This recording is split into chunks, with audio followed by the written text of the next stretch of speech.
What's going on, everybody? Welcome into Jack Ramsays, Danny Marang, Brandon Sprague, joined by Casey Holdahl of Trailblazers.com, the illustrious Casey Holdahl, checking in from the road. We had him in last time for the road and said we wanted to make sure that we check back in. It's a long road trip. Just a one-gamer.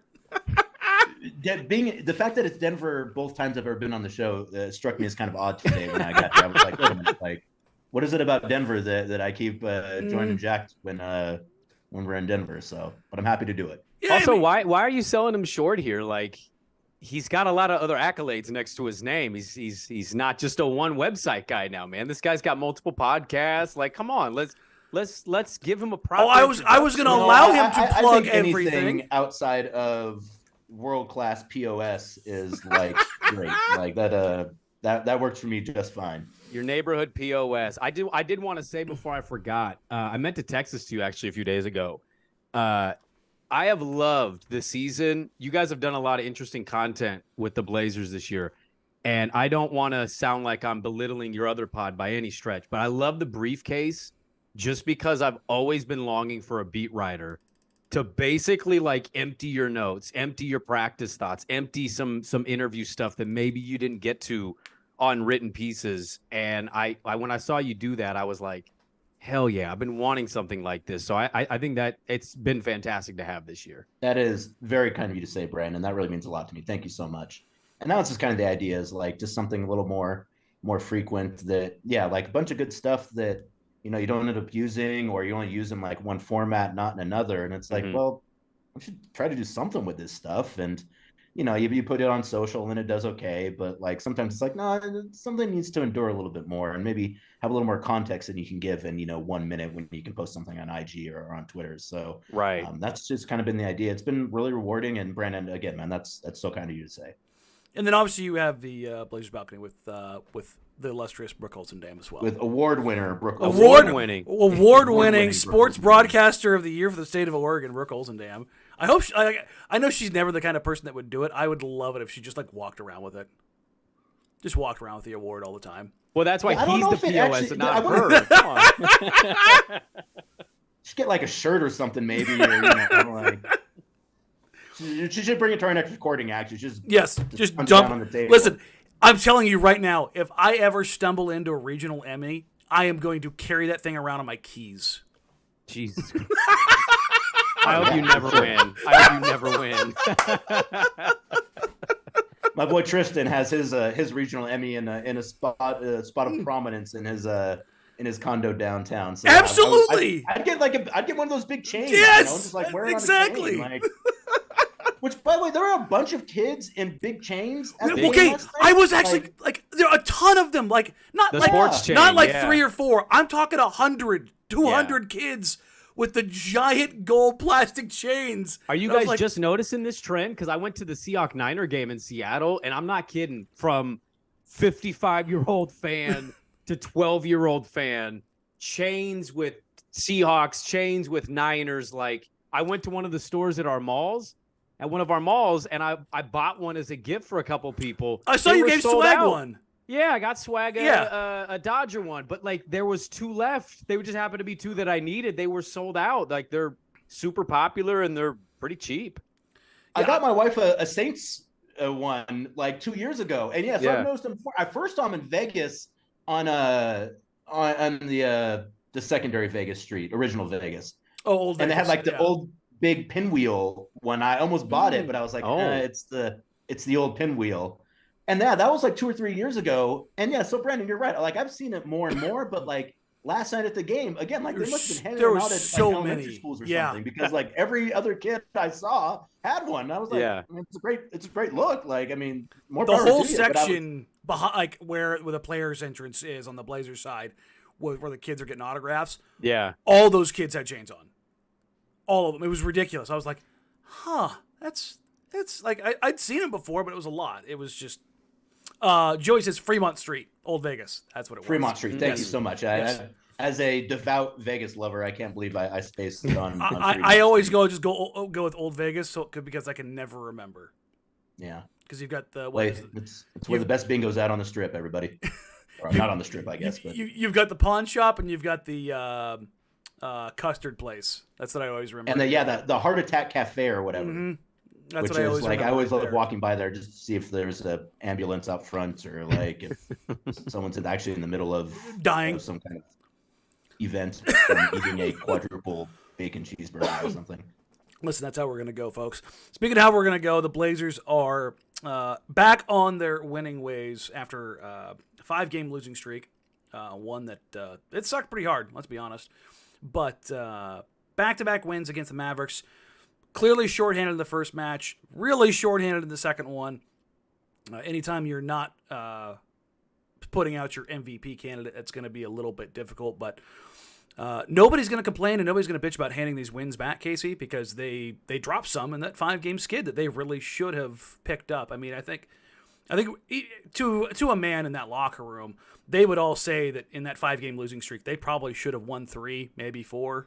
I think you can very easily say at their worst should have gone 2 and 3 with the way they played. But now that they're out of it, now that things aren't fixed but looking better, does that time period, do you think that was good for the team ultimately in the long run?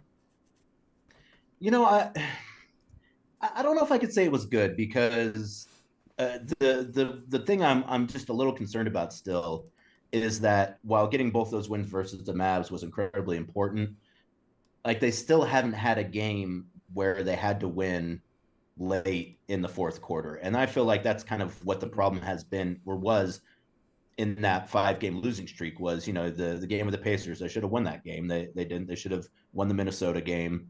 They should have beat Orlando in Portland and the Cavs, kind of the same idea. Like Cavs are a really good team, so you know when they end up beating you in the fourth quarter late, you kind of chalk it up to them just being good. But you know, like that ability to close out games has just seemed like it's been an issue for this team over the last month. And so, you know, I'd like to see them win a game that comes down to kind of crunch time in the fourth quarter before I can say that like I feel like they really kind of learned something from this time. But I also feel like too, like now they're just a bit healthier. Like I think obviously getting Nas back is incredibly important.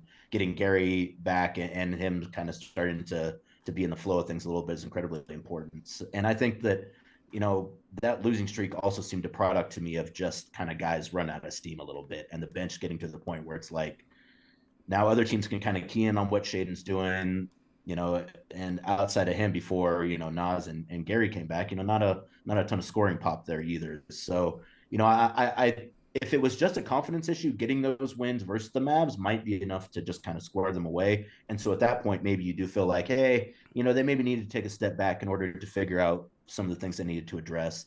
Same with like from a style of play perspective as well. You know, if you're someone who's wanted to maybe see the Blazers play a little more pick and roll and Dame to maybe kind of try to take things on himself a little bit more, having that losing streak did do that. You know, I mean, the Dame's comments, you know, after the second Mavs win, he was basically like, yeah, I just kind of came to the conclusion that I needed to go out and do more. And he's like, I'm still playing the right way, but I realized, or I just decided that like, hey, we can't keep losing like this, and I'm going to need to kind of do what I do that's going to put us in a good position to get out of this. So, you know, I think that you could argue that, but I'd like to see a little more progress and a little more success, particularly late in games, before I could say that like, yeah, they really kind of came away with something from that losing streak.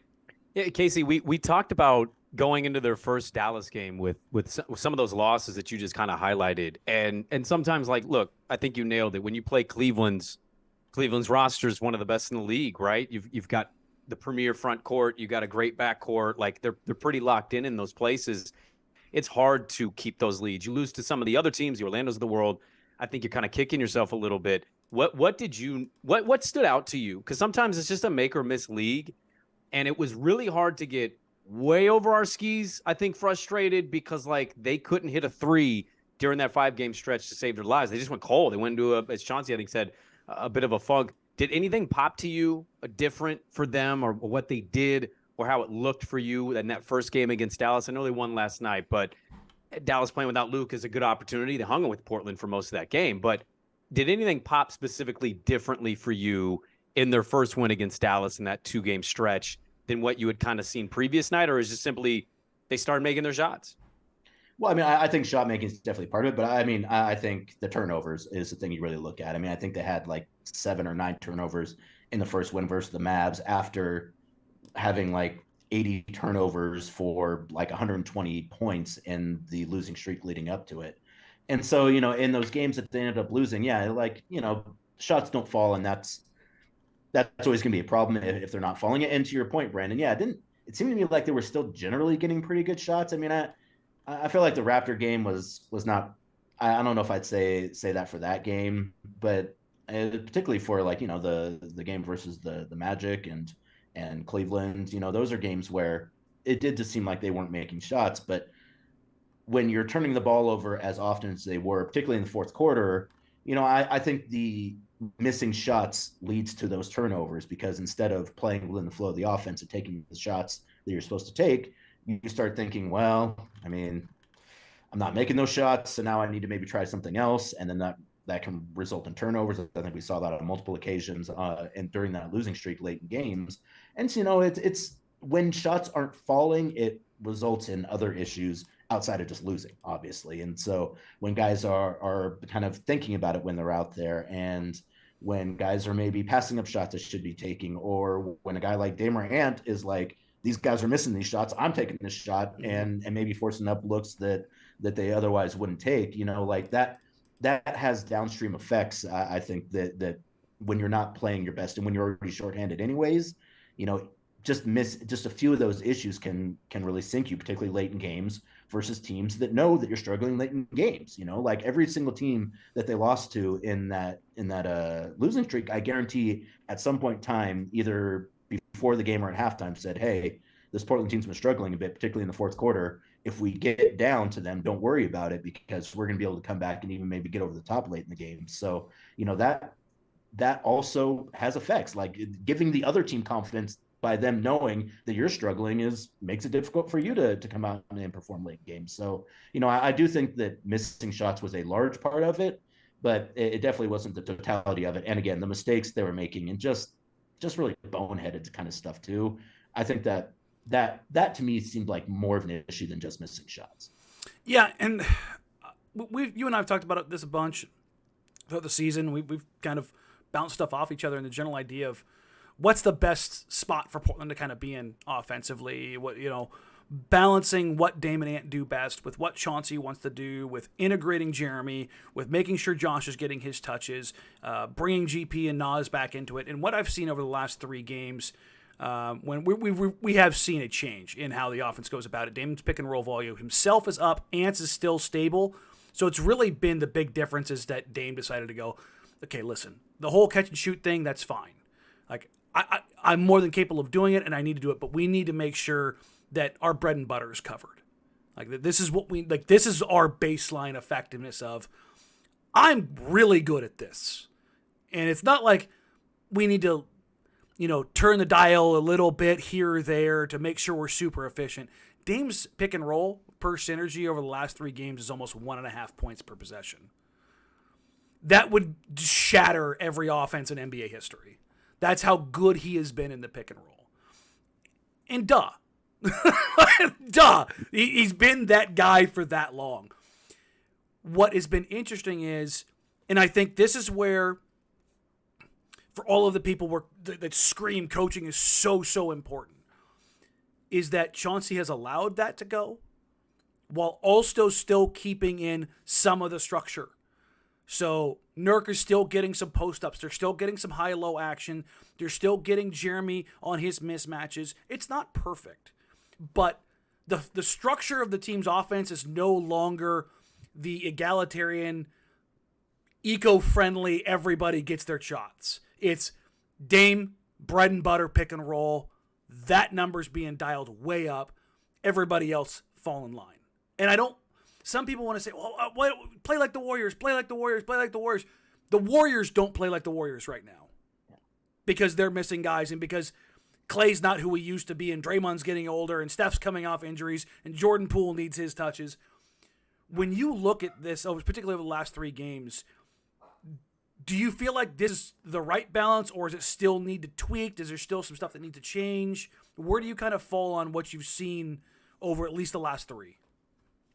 I think it's about right, to be perfectly frank. And again, I'd like to see it for another 3 or 4 games to kind of figure out, like, was it just something that you were seeing or that worked well versus Dallas.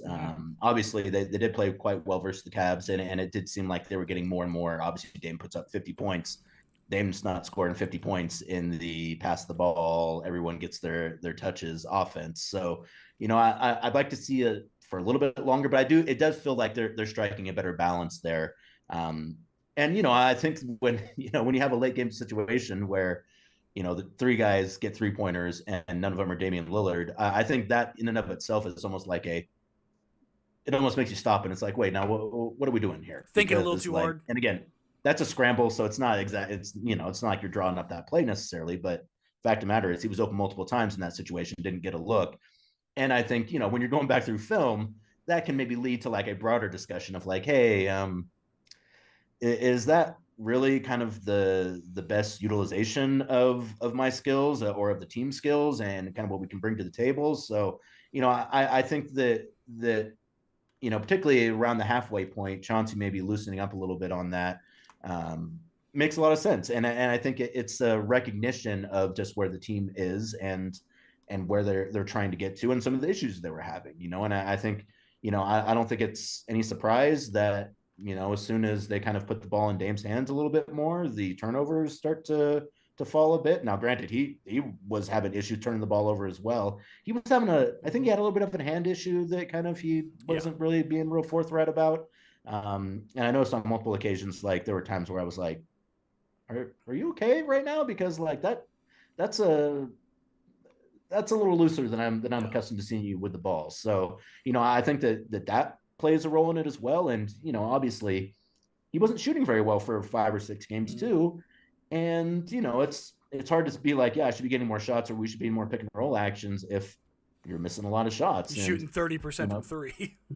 Exactly. And I mean, Chauncey even mentioned it post game last night. Like when Dame is able to get to the rim as well as he is right now with that first step, like it opens up the opportunity to do some drive and kick and to share the ball and to maybe not be the same kind of Golden State Clipper style offense that maybe you would really want to be if everything were perfect, but it does at least give you some ability to let Dame create while also getting guys some looks as well. So, I do feel like they're finding a better balance there. I would like to, it'd be nice to see it a little more in the second unit as well too, like have a little more kind of playmaking and a little more, I wouldn't say structure because I think Chauncey's pretty much calling all the plays in that second unit, but just finding a little more rhythm in that second unit to have their own kind of offensive profile outside of, just kind of get things in the whichever of Ant or Dame is on the floor. Exactly. Yeah. Rather than just being like, he's out there with 4 guys right now, he's going to get a look. Like I'd like to see that second unit get a little more cohesive and have a little more opportunity to kind of play through the flow of an offense. And, I think Nas coming back obviously helps a lot with that. I think obviously Gary helps with that. And Justice, we're still probably at least, definitely at least a week out, maybe even a little bit longer. Justice really in that second unit did provide that. So that, if they're able to get fully healthy, maybe you see that a little bit. But long story short, I do think they're getting close. Do we need to talk, gentlemen, about how we have a stretch 5 now? And should he be getting more shot attempts? Because in his last 4 games, Yusuf's averaging 4 attempts. Last night, obviously, he hits 2 of 4 from 3, has a good night. I'm just kind of curious. Casey, I know you've talked about it a little bit in the past. We may have even joked about it on Twitter before. Everybody sees Marc Gasol and Brook Lopez do something, and they just assume every 7-foot big man can become that. But as much as it kind of pained me to see him shoot him at first, maybe a year or 2 ago, I don't know. The percentages are starting to kind of make me wonder a little bit here what we make of kind of the evolution that we've seen for probably going on 3 seasons now. Yusuf being a little more comfortable, and I know it's a small sample size, but for a game when you're maybe hitting 2 out of the 4, I'm just curious, do we have a stretch 5 now? It's possible. And you're exactly right, Brandon. I've been kind of driving the New York to shoot 3-pointers train for like 3 or 4 years now. And, I got way over my skis, making wagers with Freeman about how many he was going to take and how many he was going to make. And I still haven't paid off those bets yet. So Joe, if you happen to be listening to this, I apologize. And I pay my bets. I'm not a Welsh. I will own up to that. But I think, to have Nurk, to hear Nurk talk about it, he talks a lot about, the confidence Chauncey has in him to shoot that shot, which I think really says something too, because Chauncey gets kind of a bad rap for being a guy who doesn't want the team to shoot 3-pointers, but he's definitely more reluctant about it than, your new age analytics driven kind of coaching staff. So he's got a little bit of hooper in him. Yeah, for sure. So for Chauncey to get to the point with Nurk to where he's like, yeah, you can take those. And I think it is kind of still on a game by game basis of like, well, if you hit your first 1 or 2, then great. If you don't, then, maybe look for something else. But again, just outside of the shooting itself and the points, like just making a defense at least consider your center at the 3-point line, like just has so many positive effects, particularly when you're a kind of guard ball dominant team like the Blazers are. So like, even if you're someone who's like, big man, you should be in the paint, you 3-point shots, what are you doing? Like, I understand that. And, I don't think Nurk's to the point yet where like, he's such a knockdown guy that you're like, oh, swing it to Nurk. He's open in the corner. And as Danny will tell you shouldn't be taking the corner ones anyways. But it just like, to me, it's so much more important than the points he provides in that situation. Just the way that it makes the defense react and the way that it pulls guys out away from the rim. Whereas before it's like with Nurk, like, that like you can plant your butt firmly in the paint and you're not going to have to go all that far away because he's just not a guy who's typically going to draw you out, even though, he's always been a decent mid-range shooter as well. He just doesn't take a lot of them as he probably shouldn't. But, so he's getting there, and the thing about that too, Brandon, you talk about kind of seeing other centers do it. Like, you guys have been around the game long enough. You've been to enough games to know that all these guys can shoot. Like, Robin Lopez, like pregame would sit in the corner and hit like 9 out of 10 regularly. Dwight Howard will sit there and cash from 3.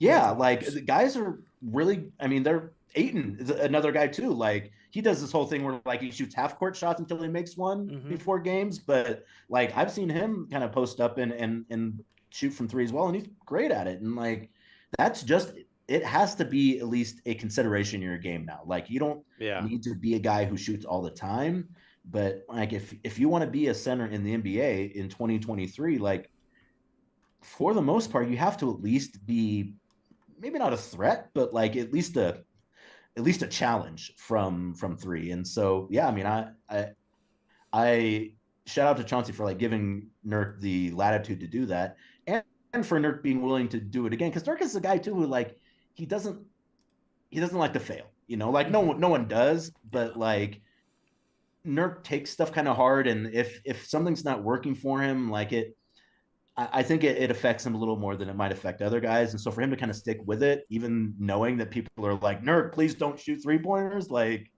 that might also speak to kind of the troll in Nurk as well too. Like he does have that little like, oh, you don't think I should do that? Well, I'm going to do it 5 times. Danny knows that side well. I do 100%. This strikes me real quick. It strikes me. This is what we used to call the Ben Wallace challenge. So the Ben Wallace challenge date me a little bit. When we were in high school, you get cocky sniff when you're a certain age. A friend of mine like, could you beat any NBA player in a 3-point contest? And I go, well, any player? And he goes, no, all-star player. And I was like, there's no way Ben Wallace can beat me in a 3-point contest. And maybe I'm right. Maybe I'm an idiot. I don't know if you could play that game in the NBA now, to your point. Like everybody shoots the ball. Can you name a center that you think you could beat in a 3-point contest? Because back in the day, it might have been easy. And nowadays, it seems impossible. Capella. I feel like Capella would somehow still get it. Like that's like the first name that I go to was like, who's a guy who doesn't shoot at Never all? Shoots. Yeah. And I was like, that's probably, but even then, right. All these guys can shoot. Like they just. Ben Wallace is a good one too, because such a defensive-minded team that like to your point, Brandon, he probably wasn't ever shooting 3s. Yeah. Right. Particularly coming from small school, kind of the route he went. Like there's probably never a like, I'm going to spend a half hour every day, getting up 3-point shots. But nowadays it's like if nothing else, every center in the NBA is at least practicing them. Whereas before, probably never. Because they all want to debut it because they want to stay in the league longer, because that's just, exactly. If you can space the floor. I mean, legitimately, like, that's a way to stay in the league now. Is if I put together the shooters with size, that like guys you could target here at the trade deadline. Guys over 6'7", it's a short list. Like, there's not many dudes who can do it. So if you do have size, it's a big difference. Speaking of Dirk, one thing real quick, one little note I did want to highlight was when we started to talk to him last night. First thing he said, Casey, what was it? Talk about the turnovers? Oh, yeah, that he was scared to turn the ball over. Yeah, he was like, I'm scared, man. Like, I'm scared to pass the ball now. I'm scared to pass the ball. Like, I don't want to make a wrong play. And, like, Chauncey, he on top of us about turnover and mistake, man. So, yeah, no, like I'm afraid. Like, I'm scared to turn the ball over. I think that's why you've seen him kind of tighten things up. And I want to give the big man credit, because you talked about how he's looked okay from the mid-range in the past. Those shots have almost completely disappeared from his shot diet. Completely disappeared, which, great. Like, it's, unless you're like DeMar DeRozan, Kevin Durant, CJ, Ant Dame, like guys who have shown that you can shoot the hell out of the ball at all levels, get it out of just take it out. Take a step back. And the other thing about Nurk is beyond his shot profile, it's his shot itself. His jumper looks good now. Yeah. It used to have a big hitch. He's still got the trebuchet wind up where it feels like you're cranking the boards in a circle.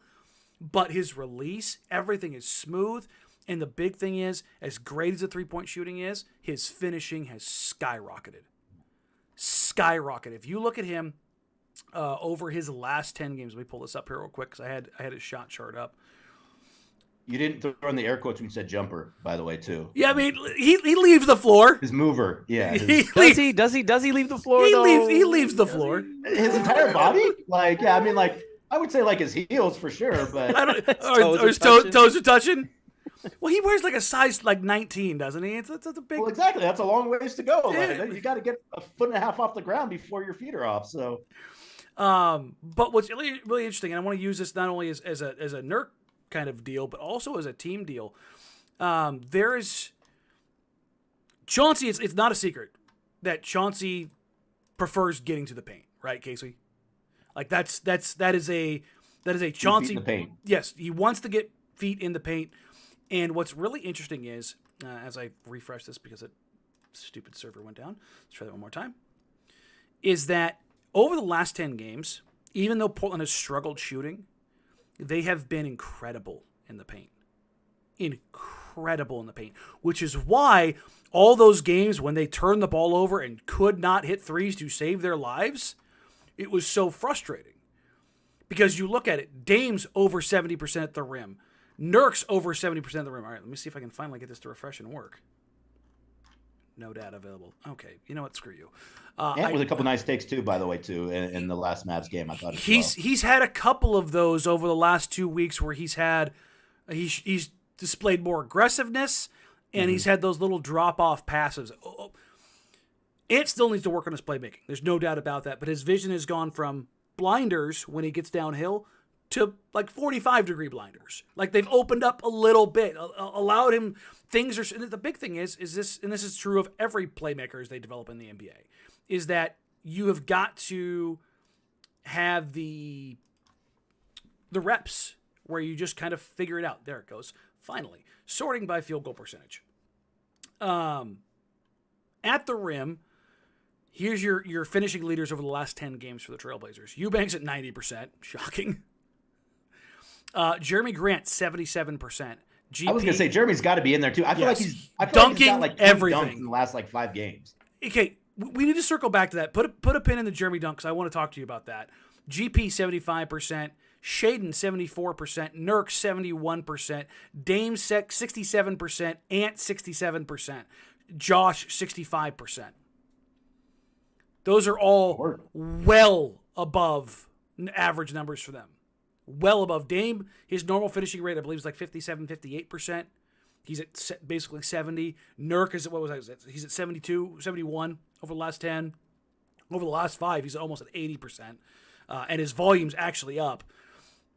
That's the thing about this team, that perhaps the so-called Chauncey ball ends up being good for them in the long run, because it forces them to realize and to know that they can fall back on their paint ability.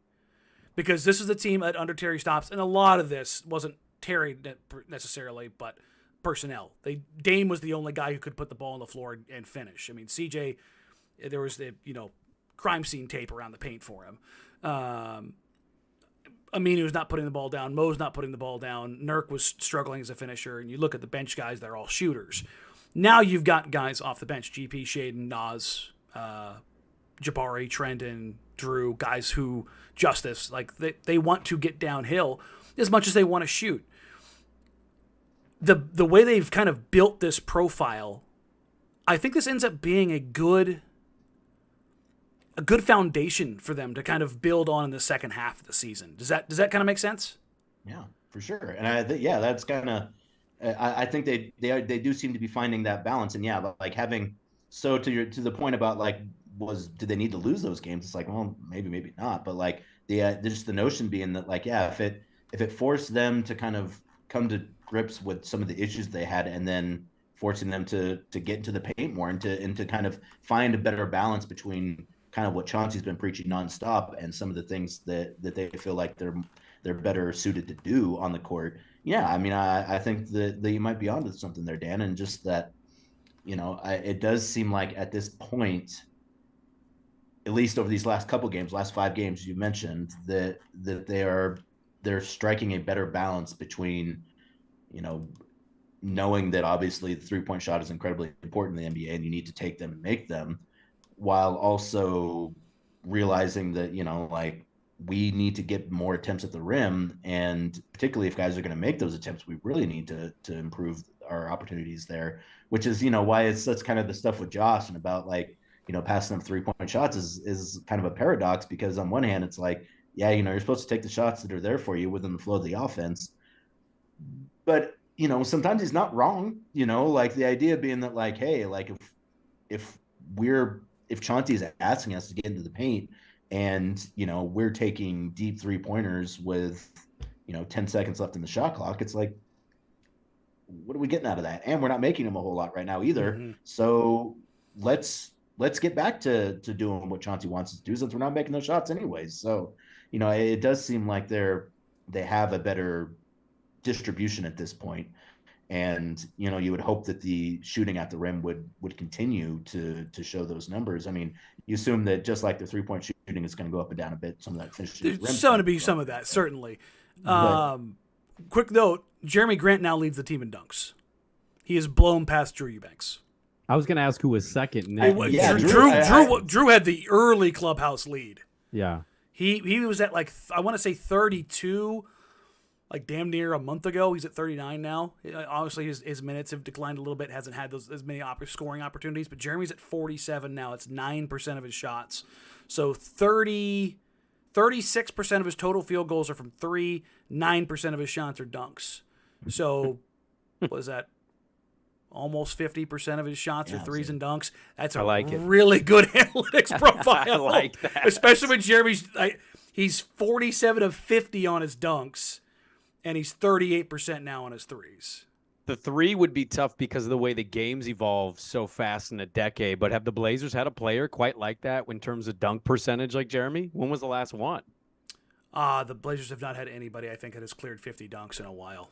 Yeah, because Blazers have been a non-dunking ass non-dunking team. The least athletic team in the NBA for basically a decade. Yeah. It was not close. And I said Jeremy's at 38%. I'm sorry, 38% of his total shots are threes. He's shooting 43% from 3. That's what I'm saying. His analytics profile right now is bonkers. But Nurk's now up to 18 dunks in the season. He had like 5 just last night alone. Yeah, that's true. So I feel like Nurk always dunks late in games too. Like I don't feel like Nurk ever dunks in the first 3 quarters. He dunks in the 4th quarter. I'm thinking of the bubble game. About that, but... No, Casey, I'm thinking of the bubble playoff game that they beat in that series against the Lakers. I'm thinking of Nurk's like end game kind of stamp on the game and one dunk that he kind of had. Like, I think you're right. It feels like most of his dunks are at the tail end of games. Interesting. For whatever reason. Yeah. And there's sometimes too where it's just like, dude, you're right there, man. You're right there, yeah. We're getting suggestions for who you could beat from the free throw line. The 3-point line. I'm sorry, three-point line. 3-point contest. But like a lot of the names here are like older names, like Mason Plumlee and like Joel Prisbilla and stuff like that. It's Mason Plumlee shooting with his left might beat me now, but yeah, he's switching making it up. fun of him and he's hitting them. he's hitting free throws now. I mean, that's what it comes down to. Let's pivot to the Denver game, because this is a wildly important game for a lot of different reasons. This is the last matchup in the regular season with Denver. It's already done. Tell me this isn't a little bit weird, Casey. Dallas, done. Phoenix, done. Denver, done. A division rival done before the All-Star break? That's a little weird, isn't it? Yeah, no, we did seem to knock out quite a few right away. I mean, like Phoenix, they were done with that series the like first the month. first month of the season. And yeah, I think they're so to have as many as they've had, and they're only one away from Minnesota too, right? I mean, because they played 2 in Portland and they lost the game in the last trip, so they're close to finishing that one off as well. Yeah, it always seems like there's 1 or 2 teams every year, and usually just one team, where you finish up the series really fast for whatever reason. Like, but yeah, to have multiple teams where, particularly in division and in conference, who you're already basically done with, I think I think when you're, I guess it depends on where your team is at. Like if you feel like you're a team that's kind of having to kind of learn as the season goes on, you probably want to have those a little more spaced out. But I mean, when you're a team like Portland that played particularly well early in the season, I'd be guessing you're like, yeah, sure, let's knock these out right now, and we'll deal with the East in the second half. So it definitely a bit strange, and you would hope that 1, you're able to get the game versus Denver, and 2, that a tiebreaker would matter versus a team like Denver. I'm a little skeptical of that one, but Phoenix and Dallas, I don't see any reason why those might not be in play when playoff time comes near. What is it? What do you think it is, Casey, being in Denver and getting ready for their game? What do you think it is about Denver? I always find it interesting, like when teams just have other teams that every time they play great games. Like I went to the one that they played in December where Jamal hit the shot. And I remember talking to who I went the game with, and we had said, like, we should save up a little bit each month, and next year we should buy 2 courtside seats, because sometimes last minute those become available. And he was like, what game should we go to? And I'm like, I don't know why. It's not even my favorite team to watch, but like every time they play Denver, it's a great game. Now they've been blown out before. It's gone both ways, but most of the time it feels like it's a great game. Like, what do you think it is about Denver specifically that kind of draws out the best in each other, and you get these kind of epic back and forth battles that sometimes extend into overtime or sometimes come down to the last final shot? Well, I think part of it, and people always talk about this kind of like how are rivalries built, or how are rivalries made. And I wouldn't say that Denver's necessarily a rival, but they're made in the playoffs. And the Nuggets and the Blazers have met each other in the playoffs quite often, frequently. One, I mean, obviously Portland advancing to the Western Conference Finals by winning that game in Denver, Game 7. I think that does it. And then, playing the Nuggets, and the Nuggets being incredibly shorthanded, and them beating Portland in 5 or 6 games to basically, end that iteration of the team. I think that obviously kind of sticks around with some of the players on this team. I think anytime you have a guy I think the Jokic Nurk kind of thing leads into a little bit, not that there's like anything there, but just having a guy in Jokic and having a guy who is kind of the same idea as Jokic, I think that also lends to it as well. I've always felt like a little simmering animosity between the Blazers and Jamal Murray. Like, I don't know exactly why, but like it always just seemed like there's a little bit of an edge there.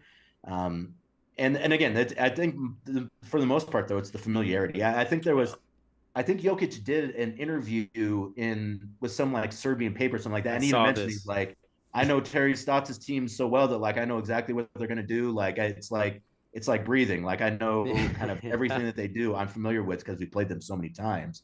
And I think that those are the kind of things that lead to teams generally kind of playing each other tough. And you're right, Brandon. Like I do feel like if it's either a blowout or it's a really good game. Like it doesn't seem like there's a whole lot of like yeah, Blazers won by 7, and they led for most of the game, or vice versa. I feel like it's either the Nuggets blow you out, or it's a game that's decided in the last possessions. Do you ever feel like do you ever hear the players? Sorry to cut in here, Danny, but No, you're fine. do you feel like, or no, do you feel like, do you hear players talk about teams? Like you say rival, right? You don't get a lot of big headliney things that come out. Dame's pretty great talking to the media, but he didn't give a lot of like, oh, he said this and this about this player and this team. Do you hear them talk about teams that they kind of, for lack of a better term, circle on a calendar, a team that they would consider a rival, or that you can kind of feel those juices going when they play them?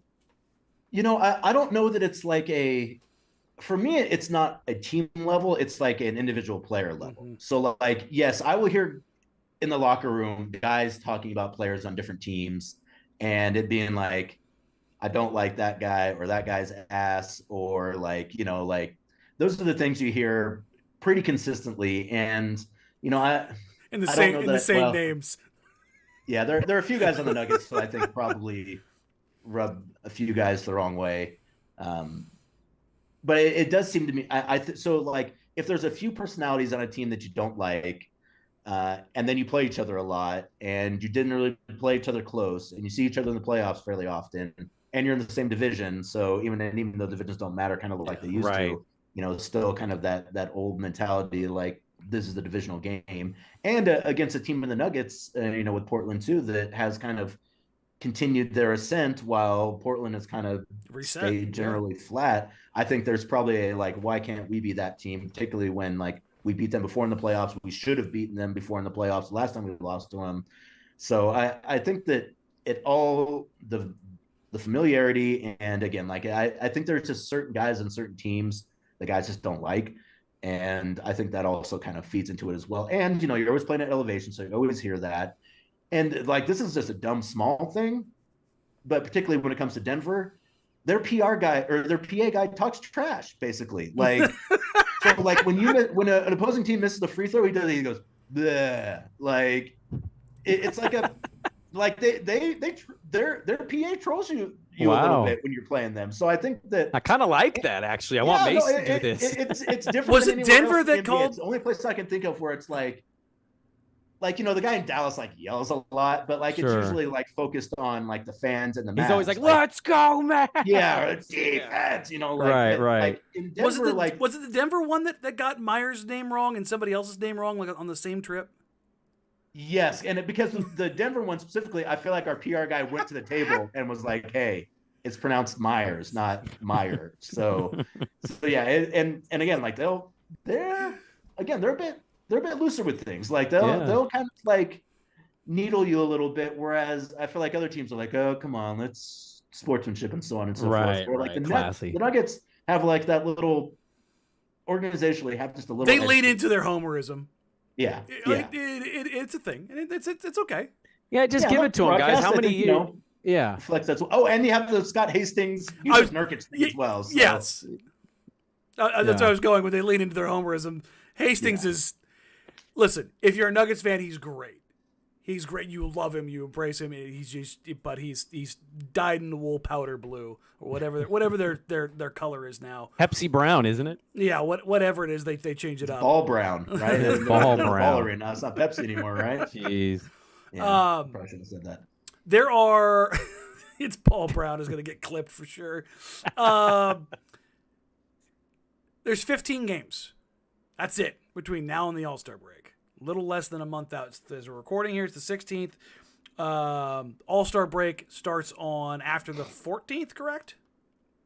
I think the game's on the 19th, so it must start maybe on like the 16th or the 15th. I think 15th is the last, or 14th is the last day of games, I think. Because remember, they put the trade window in front of the All-Star break, so you didn't have guys getting traded or answering questions during All-Star break. Well, they can get traded beforehand and not during games. Yeah. Which got really weird there for a couple of years when deals were coming down during the All-Star game. What do you want to see? What do you hope to see? What are the things that you're afraid to see between kind of now and then over the next 15?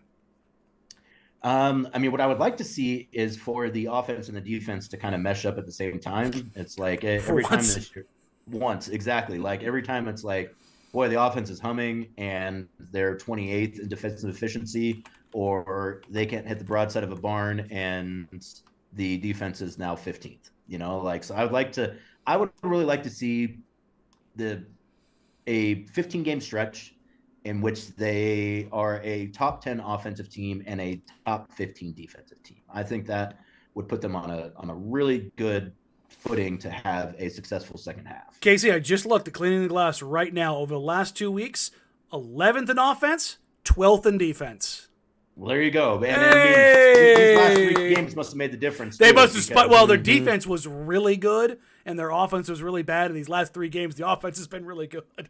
So you're getting that balance now. And I kept telling people that too. I was like, their defense is good right now. Like, they've been fine on that side. It's a knee-jerk reaction to be like, this team stinks defensively. And, fair enough. They've been bad for a while, so you understand it. But like when people talk about this losing streak and like, boy, they're a sieve right now. It's like they're really not. They're actually playing pretty well defensively. They just can't. Their offense has completely left them. So I'd like to see that for an extended period of time. I mean, seeing it once is great. If they could do it for 15 games leading into the All-Star break, I think that would be nails. For reference, real quick, they're 0.9 of a point off on the season from being 15th defensively. So they're at 114.9. They get to a 114, they will be 15. Yeah, like it's better than it has been. Sorry to interrupt you, but I wanted to give you your frame of reference for the groupings that you were looking for there. As I mentioned before too, like I'd like to see them win a close game at some point in time. Like the last close game that they won was New York overtime the day after Thanksgiving. Like they haven't won a close clutch game since then. So not that I mean, if they won all their games by 20, that'd be great. But like I think to kind of assuage some of my concerns, I would like to see them have a game where it's nip and tuck in the fourth quarter and they make the plays they need to on both sides of the ball in order to gut out a win in the fourth. I think that's something I'd like to see, because I think going forward, if this is going to be a playoff team, they're going to be in those situations at some point in time. And you don't want to be the team that is always dropping games in the fourth. So I'd like to see that. My concern is that issues with turnovers might rear their heads again, particularly if the team struggles at all.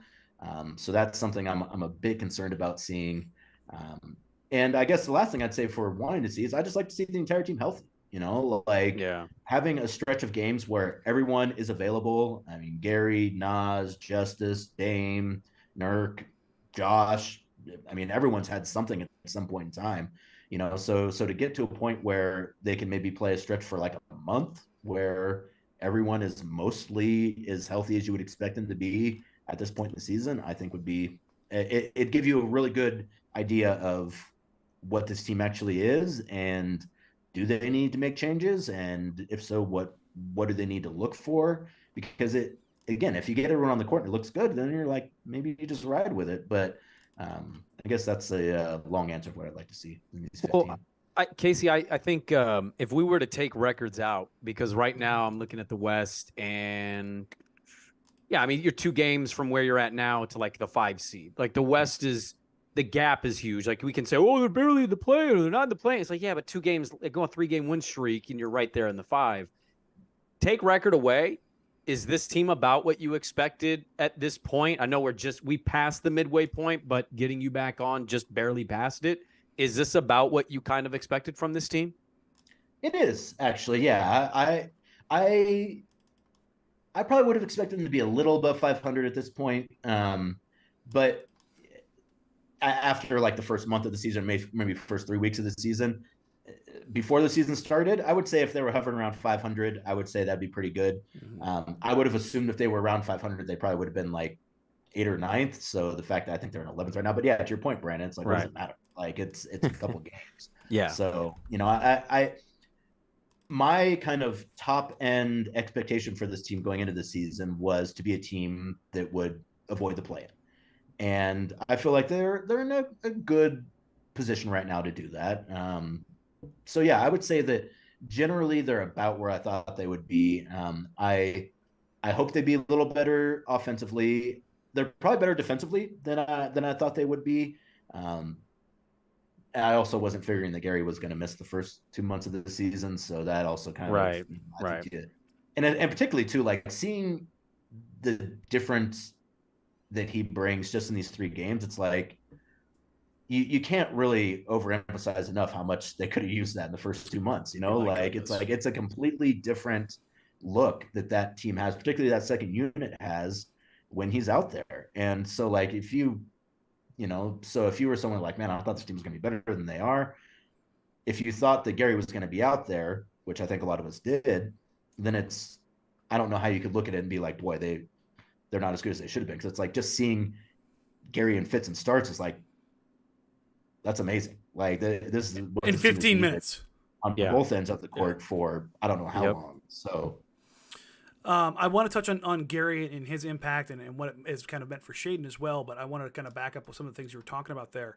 According to Cleaning Glass, the good folks there, Mr. Ben Falk, former Portland Trailblazers employee and all-around good dude, his metrics as the Blazers with the 11th best point differential has them projected now for 44 wins. And they have basically dropped more than 2 games based on their point differential, which I would say is a safe assumption that they have dropped at least 2 games based on that. And I have kind of been saying this for the last week. If you flip basically 4 of those games, it's very easy to say that. It's very easy. Well, you could have done this. You could have done. I'm just saying in general. I think you could say very simply that this team could have won 4 games. And even just 2 of those games. You flip 2 of those games, and it's a 4-game swing. And you go from, what are they right now? 21-22 to 23-19. How much better does that sound mentally? Like 23-19 right now would put you, I believe, 5th. Yeah, I think I checked. It would be 5th. 2 games. Yeah. You 2-3 game difference here. You know what bothered me a lot? This is gonna be a random tangent. Nobody has to like respond to it.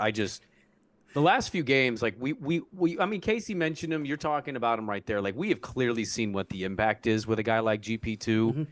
And I think everybody that watched that finals, like I remember talking about that on the radio and just like, yo, he won him the finals. Like Steph Curry was amazing, but like GP2 was a huge difference maker in that series. And when Portland got him, and then everybody argues, oh, is that too much? And then he comes in and we didn't really know about the injury. He's sitting. I got really bothered as a guy who's watched this dude come from JUCO, single-handedly take one of the worst college programs in college basketball to the NCAA tournament, and then fight his butt off to make the league and finally find a place on one of the best teams the league's ever seen. Like, it really bothered me that everybody was just doing this like, oh, he's just milking it. He doesn't want to play. That really freaking bothered me. And I didn't want to react to anything I saw on Twitter, but I held it in. And I'm glad at least the last 3, and it's a small sample size at that, but I'm glad in these last 3 games, like, hey, this is what you get when you get this guy. And me and Danny talked about it on the last pod. Like, he's just infectious. He's smiling. He's kind of got a swagger to him that's a little different and quirky and cool. And he finds guys and he kind of does the Steph Curry, I'm going to turn around because I know you made it reaction. Like, he's brought some of that Golden State culture. And I know Dame's kind of talked about, hey, he played there. He knows.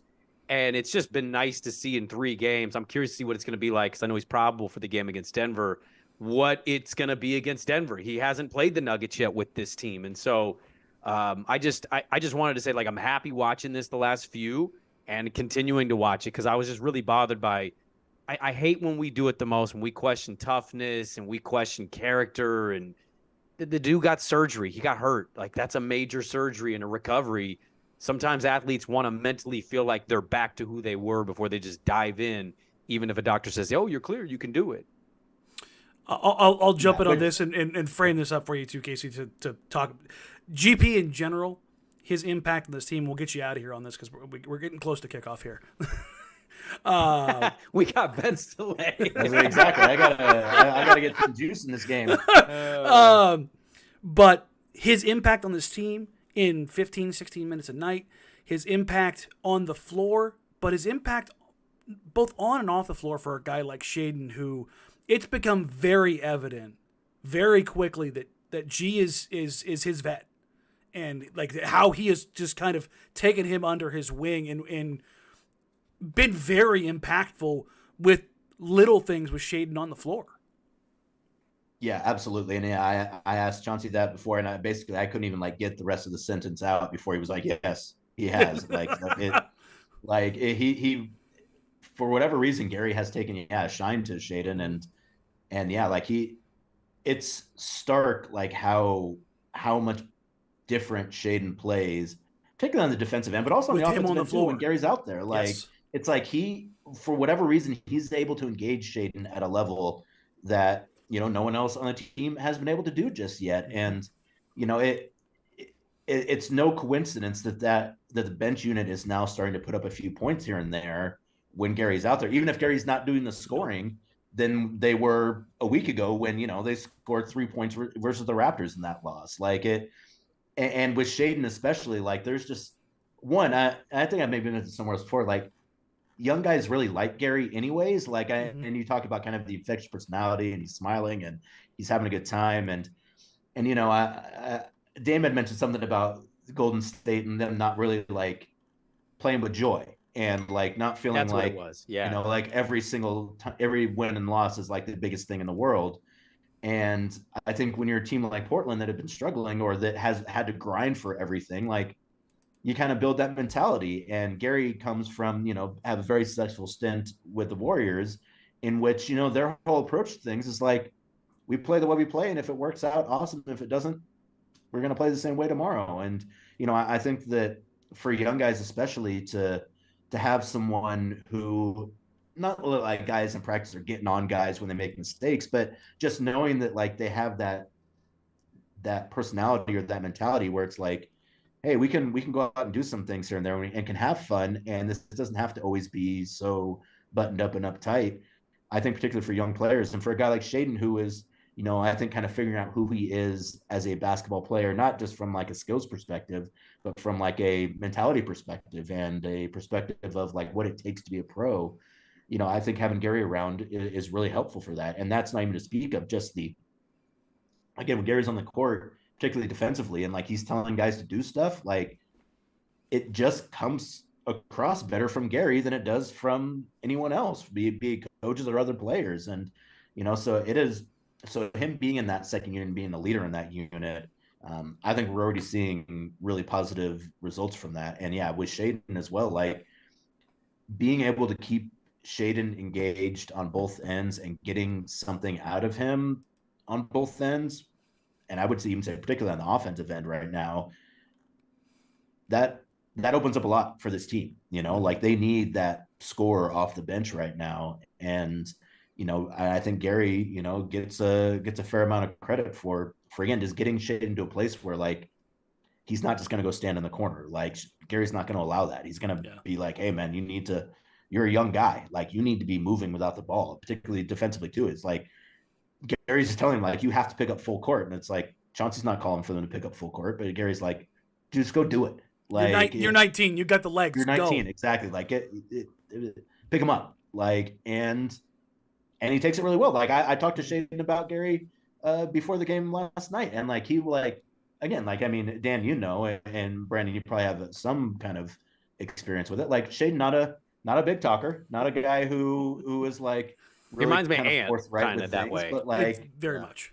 Yeah. You can tell when you're talking to Shaedon about something that he's kind of interested in. When he gears in, his eyes open up and he turns his head. Has a little more to say. Yep. Yeah. And as soon as I asked him about Gary, that's what it was like. He was like, yeah, I mean, he's like, Gary is great. Like it's really helped me a lot kind of figuring some things out. So when you have a guy too, who's like potentially a big piece of your franchise going forward, to have a guy who was already kind of in his ear and already making progress and kind of getting him to where you want him to go, that's kind of stuff where, Udonis Haslem gets paid for that, but like no one else basically does. So like Gary is a guy who can kind of, he has that profile now to where guys listen to him and they want to be around him. They want to listen to him. They want to learn from him, which again, in the NBA amongst players there's not a ton of those guys. Necessarily a real common thing. No, because you've got a lot of egos and a lot of guys who aren't willing to take coaching from another dude, especially another dude who's not Dame. Like Exactly. it's one thing when the All-Star, the Hall of Famer says something. It's, word is bond kind of thing. But when you get the role players who are able to kind of come through, which is why you get guys who have existed as long as they have in the NBA, Jamal Crawford, Jeff Green, Udonis Haslem, Rudy Gay, like guys who just continue, like they find a way to stay on the floor, but they're well respected and they work with young guys and they understand what it's like to be a pro. James Johnson, the Pacers guys have told me Rick Carlisle loves James Johnson, loves him because he gets the guys. Look at what Indiana's doing. Look how young they are. And he goes out there and he gets those guys to know how to play. The guy nicknamed Bloodsport has got, a bunch of young guys doing what they're supposed to do. It's all very, very interesting. Of like the little thread storylines, that's one of the ones I'm very interested to watch develop for the rest of the season, is how Gary and Shaden how that impacts Shaden's growth. Like if all of a sudden we see him not have Gary yell at him or tell him to go pick up full court, Shaden just starts doing it. Just the little things that just start clicking of what it's like to be a pro. It's just super, super interesting. We've had you for an hour, so I'm going to get you out of here on this. So, Casey, plug away, man. Oh, you don't need to. Plug. Please listen to my podcast. Plug. We're both standing on the balcony.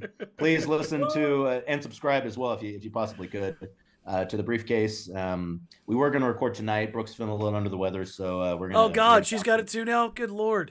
Yeah, dude, it's going around, man. Like I'm trying to. Did Lamar make the trip? I don't know. Okay. I don't believe he did, but that's really not kind of my. Yeah. That's Lamar's stuff. No, so that's I fair. don't wanna, yeah. But I don't believe so. But Okay. we'll find out tomorrow. He might be joining the team too. It might be one of those things where he might come in. It's going around, is what I'm saying. Yeah, exactly. And I mean, Lamar's been I know he doesn't want people to talk about it, but the dude has been fighting through it for a while now, and you wouldn't know it other than he's a dude. He just couldn't do it the other days. So shout out to you, Lamar. You're the best.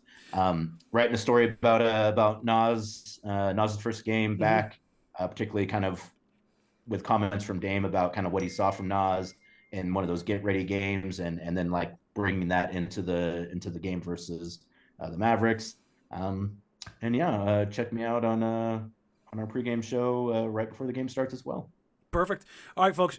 You can find us across social media at Jack Ramsays, at Danny Marang, at Brandon Sprague, and at Seahold. You can email the show, jackramsays@gmail.com. You can find Brandon every morning, except for today because we had the day off. Thank you, Jesus. From 6 to 9 Thank you, Martin a.m. Luther. But yeah. Yes, also, both. Out to the doc. Yeah, shout out to the doc. But Brandon and with his co-host Andy Dirt Johnson, 6 to 9 on 1080 The Fan. You can find me at noon to 3 with my co-host Dusty Hira, also on 1080 The Fan.